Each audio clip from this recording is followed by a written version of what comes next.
Olá, amigos. Estamos aqui hoje com dois convidados, com o Vinícius e com o Hermano, que vão abordar para nós, vão comentar conosco a respeito da origem do mundo titânico, que faz parte de toda a mitologia da Grécia Antiga, que, como já foi dito aqui várias vezes nessa sala de aula, né, é uma das mitologias mais ricas da história da humanidade. Vinícius. O mundo surgiu graças ao casal Urano e Gaia. Urano é o céu, Gaia é a terra. E eles tiveram filhos titãs que não conseguiam sair de ventre de Gaia. Só que Gaia ajudou um a sair e castrar o pai. Quem era esse que saiu? Cronos. Cronos, muito bem.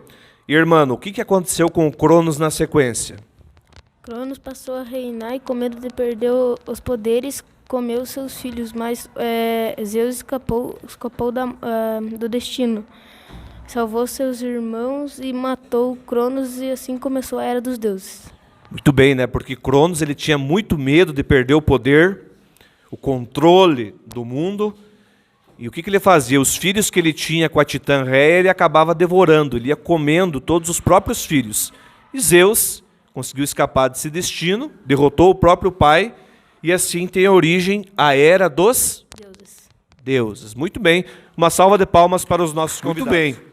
Temos aqui mais três convidados, né? O Vitor, o Pedro e o Luiz, que vão falar para nós sobre três deuses que, de acordo com a crença dos gregos, habitavam o famoso Monte Olimpo. Começando aqui pelo Poseidon, Vitor. Me conta alguma coisa aí sobre esse deus. Poseidon era o irmão mais velho de Zeus e, com o vento estridente, causava muitas tempestades e terremotos. A sua fúria era famosa entre os deuses e Poseidon queria aumentar seus domínios em diferentes áreas da Grécia.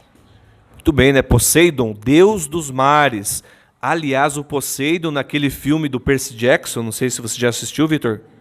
Percy Jackson, o Ladrão de Raios. O Poseidon, dentro dessa história, que é uma história recente, foi inclusive transformado em filme, ele é o pai do Percy Jackson, né? Poseidon. E o Pedro? Mesmo sendo irmão de Zeus e Poseidon, ele não morava no Monte Olimpo, ele tinha seu próprio território, que era ver o mundo dos mortos. E sendo sua função, a função dele não era associar ao mal. Exatamente, esse era Hades, né? Que cuidava do mundo dos mortos. Chegou até a me arrepiar aqui, a gente vai falar sobre o mundo dos mortos. Na sequência teremos outros convidados aqui. Luiz, e Hera? Era a terceira mulher de Zeus e rainha do Monte Olimpo. Ela também era vingativa com as amantes de seu marido e com os filhos de Zeus. E ela era também a deusa do matrimônio e do parto. Ela era vingativa com os seus filhos, que ela gerava. E para a origem grega, Hera e Zeus eram o que representava o homem e a mulher. Exatamente, Hera. A coitadinha da Hera era muito traída pelos Zeus, né, Luiz? Volte e meia, o Zeus descia lá do Monte Olimpo, né, se encontrava com mulheres mortais, tinha filhos com elas, inclusive Hércules, ou Heracles, né, era um semideus que era filho de Zeus. Coitadinha da Hera, né? Uma salva de palmas para os nossos convidados. Dando continuidade a respeito dos deuses do Monte Olimpo, nós temos aqui agora a nossa convidada Bianca, que vai falar sobre o deus dos deuses para os gregos, que era... Zeus era o filho mais novo de Cronos e Rei. Ele era o líder dos deuses que viviam no Monte Olimpo. E ele impõe a justiça e a ordem, soltando relâmpagos feitos pelos ciclopes. E ele teve diversas esposas e casos com deusas, ninfas e humanas. Muito bem. Uma coisa muito importante, pessoal. Nunca podemos esquecer que para os gregos, os deuses que eles acreditavam, eles tinham as mesmas imperfeições dos seres humanos. Então, tudo que o ser humano sentia, ou fazia, ou pensava, os deuses também faziam. Tinham as mesmas virtudes e as mesmas imperfeições dos seres humanos. É claro, de acordo com a crença dos gregos. E Afrodite, minha amiguinha? O nome da deusa do amor significa nascida da espuma. Diziam que ela havia surgido do mar. É a Afrodite mais bela de todas as deusas, apesar de ser esposa de Hefesto. Também já teve vários casos com deuses, com Ares, Hermes e também com mortais. Isso, né? A Afrodite era a mais bela das deusas, mas se casou com Hefesto, que não era assim, né, muito bonito de aparência. A gente já vai comentar um pouquinho sobre isso, mas antes eu quero deixar a Isabelle falar um pouquinho sobre Hefesto. Hefesto era filho de Zeus e Hera. Hefesto nasceu tão feio e fraco que foi jogado pela mãe no oceano e resgatado por ninfas. Ficou um famoso artesão. Impressionados com o seu talento, os deuses levaram Hefesto ao Olimpo e nomearam ele o deus do fogo e da forja.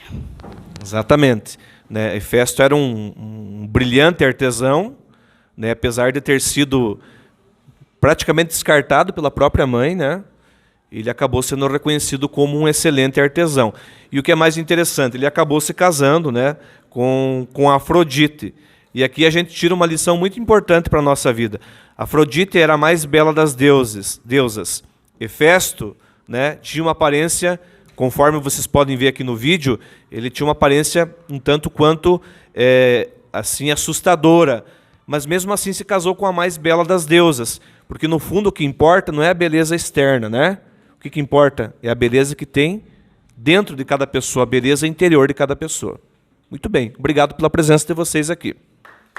Ainda falando sobre o nosso Monte Olimpo, vamos conversar agora um pouco com o João a respeito de Apolo.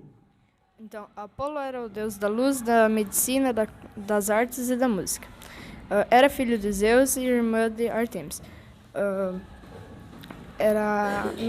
Na juventude era vingativo, mas agora é um deus mais calmo, usando seus poderes para a cura, para as artes, para as músicas e para prever o futuro. Ele previu o futuro? Puxa vida, se ele vivesse, se existisse esse deus hoje, nós poderíamos consultar os números da Mega Sena, né? É verdade. Dando sequência aqui, o Luiz Fernando vai falar sobre Ares, que era o temível deus da Guerra. Ares era o terrível deus da guerra. Ares, no campo de batalha, poderia matar um mortal apenas com seu grito de guerra. Ares também é pai de vários heróis e também se tornou um amante de Afrodite. Eu entendi bem que ele podia derrotar os seus inimigos apenas com um grito? De guerra. Olha, tem alguns alunos aqui também que eles têm o grito tão alto que às vezes chega a trincar os vidros, né? Uhum. Essa é uma piadinha que a gente fez aqui, é claro. Vinícius, e Artemis? Artemis era a deusa da caça, com um arco que possuía. Ela, quando se irritava, saía para caça e era protetora dos animais. Pois é, Vinícius, mas eu acho um tanto quanto estranho, porque ela era a deusa da caça, ou seja, ela protegia os caçadores, incentivava os caçadores e tal, e ao mesmo tempo ela era defensora dos animais. Sim. Você não acha estranho? Sim. Mas faz parte da mitologia da Grécia Antiga. Uma salva de palmas para os nossos convidados. O Roque e o Maíque vão comentar conosco a respeito de mais dois deuses que supostamente habitavam o Monte Olimpo, o Hermes e a Atena. Hermes, filho de Zeus, com a deusa Maia. Ele era mensageiro dos deuses, protetor dos viajantes e mercadores. Hermes era conhecido como homem com sandálias e asas. Hermes tinha um lado obscuro, às vezes contava falsa história e mentiras. Capaz? Uhum. O que é uma falsa história, Roque? Como assim, cobrindo a verdade. O Hermes, se fizesse parte da nossa crença hoje, ele poderia ser tranquilamente o deus dos carteiros, né? Uhum. Ia proteger os carteiros de levar uma dentada dos cachorros, né? E Atena, Maíque? Atena era a deusa da sabedoria e filha de Zeus. E também ela tinha uma coruja que era habilidosa e... Né? Atena, na verdade, era a deusa da sabedoria. E a coruja era o símbolo, né, dessa sabedoria, desta deusa que também fazia parte do panteão dos deuses da Grécia Antiga. Obrigado pela presença de vocês. Muito bem. Mas além de todos os deuses que os gregos acreditavam, nós tínhamos também a presença, dentro da mitologia grega, de vários seres mitológicos muito curiosos, que inclusive a gente pode ver hoje no cinema, nos livros, nas histórias em quadrinho, nos desenhos animados. E é sobre isso que a gente vai falar aqui com a Maíra, com a Júlia e com a Maria. Começando aqui, então, pela Maíra, que vai falar sobre os heróis ou semideuses. Os heróis eram semideuses, filhos de deuses e humanos. Eles eram mortais. Alguns exemplos deles eram Aquiles, Teseu e Hércules. Inclusive Aquiles, o grande herói que lutou na guerra de Troia, foi morto em Troia por uma flechada no único ponto frágil do seu corpo, que era o famoso calcanhar de Aquiles. Teve um amiguinho hoje nosso que falou garrão. Não, não é garrão, é calcanhar. Júlia, você vai falar sobre as ninfas? As ninfas eram belas figuras femininas, elas não eram imortais e elas tinham o poder de cura e profecia. Também de profecia. E eram muito bonitas, né? E os sátiros? Eles eram figuras meio homem, meio bode. Possuíam chifres e as partes abaixo da cintura de bode. Meu Deus, que coisa estranha. O sátiro, né, a gente pode ver no filme do Percy Jackson, O Ladrão de Raios, né? O sátiro que cuidava, inclusive, do Percy dentro do mundo dos humanos, certo? E os centauros, quem que vai falar?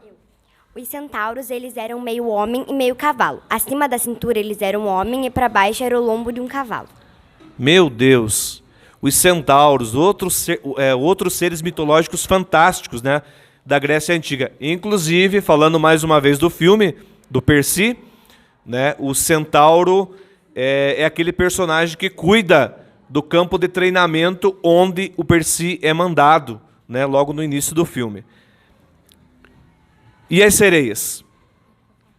As sereias elas eram seres marítimos, o corpo acima da cintura era de mulher e para baixo era a forma de peixe. Elas tinham um canto e enfeitiçavam os marinheiros. Você sabe, Júlia, como que os marinheiros faziam, supostamente, para evitar que o canto das sereias os encantassem? Não sabe? Eles, na verdade, colocavam cera nos ouvidos, né, para não ouvir o canto da sereia. E dando a continuidade, nós temos também aqui as górgonas. São seres femininos que possuíam ninhos de cobras na cabeça e cauda de serpente. A mais conhecida na história foi a Medusa. Você sabe o que acontecia com a pessoa que olhava para a Medusa? Não. A pessoa era transformada em estátua de pedra, né? A Medusa, dentro da mitologia grega, foi a mais famosa de todas as górgonas. E as quimeras? São seres de aparência híbrida de 2 ou mais animais. Elas eram conhecidas como bestas da mitologia e tinham o poder de soltar fogos pelas narinas. Né, um outro ser mitológico bem interessante. Me diga uma coisa, de todos esses seres que a gente comentou aqui, ninfas, sátiros, centauros, sereias, górgonas, quimeras, qual que vocês acharam mais curioso, mais interessante? As górgonas, por quê, Maíra? Elas são um pouco diferentes dos outros animais, né? Elas têm bastante coisas diferentes dos heróis, elas são diferentes. Elas têm uma personalidade bem diferente dos outros animais que a gente estudou. Dos outros seres mitológicos, né? E me diga uma coisa, Júlia, o que você faria se, por exemplo, uma bela noite dessa você encontrasse aí no caminho da tua casa um sátiro? Nossa, ia me assustar, né? Ia se assustar? E desses personagens aqui, Maria, qual que você gostaria de conhecer pessoalmente, se fosse possível, é claro, porque isso aqui é mitologia, né? Mas se fosse possível, qual desses personagens você gostaria de conhecer? Acho que os heróis e os semideuses. Por exemplo, um deles, assim, cite um. Aquiles. Aquiles, por quê? Achei bem interessante. A coragem, a valentia, né? O maior dos guerreiros gregos, né? Aquiles, que lutou na famosa Guerra de Troia. E um bom exemplo de quimera é uma figura de um animal com corpo de leão, 2 cabeças e uma cauda de serpente. Já pensou, Maíra, você encontrar uma quimera? Ai, tomara que não, né? Então, obrigado aqui às nossas convidadas e vamos dando sequência à nossa programação. Bom, nós estamos acostumados a cada 4 anos, né, a gente vê pela TV os Jogos Olímpicos, que é uma grande festa esportiva do mundo atual. O que pouca gente sabe é que as Olimpíadas, originalmente, elas surgiram na Grécia Antiga. E é isso que as nossas amiguinhas aqui, a Isabela, a Maria e a Ana, vão comentar conosco. Começando aqui com a Isabela. Os Jogos Olímpicos eram uma série de grandes competições atléticas. Os atletas disputavam os atletas das cidades gregas. Segundo relatos analisados por historiadores, os Jogos Olímpicos iniciaram em 776 na cidade de Olímpia. Os últimos jogos foram realizados em 393, por conta do domínio do Império Cristianizado. Os jogos eram de grande importância religiosa, política e esportiva aos gregos. Eram uma homenagem aos deuses, principalmente a Zeus, deus dos deuses.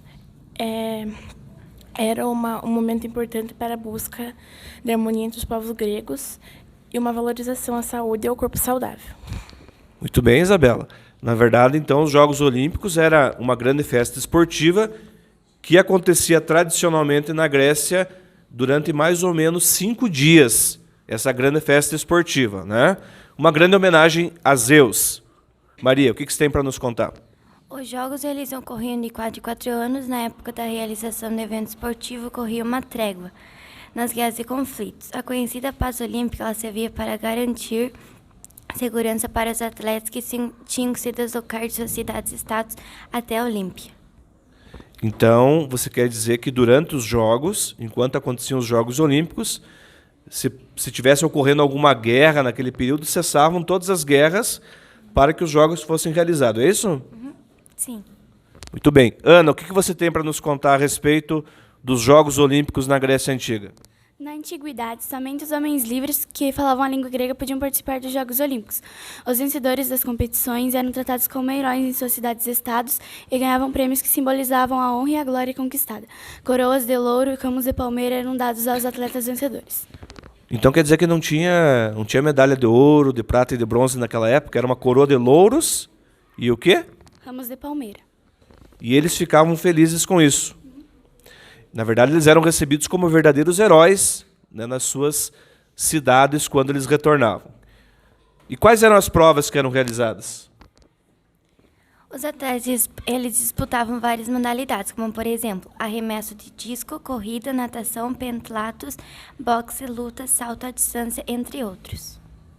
Muito bem. Tem mais alguma coisa que vocês querem falar? Os Jogos Olímpicos duravam 5 dias. No primeiro dia havia a cerimônia de abertura com o juramento dos atletas. No segundo dia, alguns jogos como pentatlo e corrida de cavalo acontecia.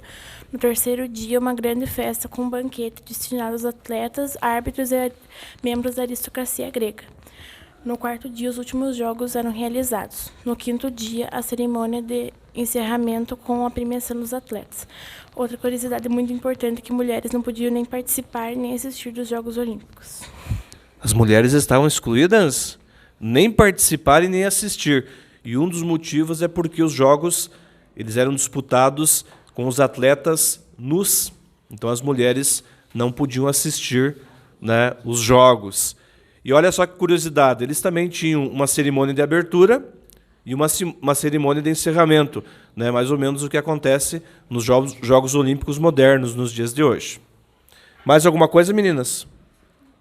Já no domínio do Império Romano, os gregos foram proibidos em 392 pelo imperador Teodósio I de praticar qualquer manifestação que valorizasse o politeísmo.